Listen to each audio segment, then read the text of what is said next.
आहे रविवार तर म्हटलं काहीतरी गोड बनवावं, तर त्यासाठी जे आहे तर मुलांसाठी आज मूग डाळ हलवा बनवती. तर 1 वाटी मुगाची डाळ भिजत घातलेली होती. त्यानंतर त्याच वाटीने प्रमाणाने जे आहे तर 1 वाटी साजूक तूप घेतलं होतं. त्यामध्ये टाकले 3 चमचे रवा आणि 3 चमचे छोटं बेसन पीठ आणि त्याला जे आहे तर मस्तपैकी फ्राय करून घेणार आहे. आणि त्याचा सुगंध सुटला की त्यानंतर लगेच जे आहे तर डाळ जी आपण मिक्सरला फिरून घेतलेली होती तर ती देखील त्याच्यामध्ये टाकून घेणार आहे. जेणेकरून जे आहे तर आपण आपली जी डाळ असते ना तर ती खाली चिटकत नाही, त्यासाठी आपण रवा आणि बेसनचा वापर करतो.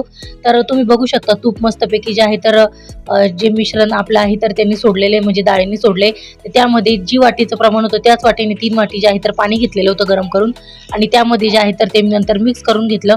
तर त्यामध्ये जे आहे तर मी साखर जी आहे तर ती टाकून घेतलेली आहे.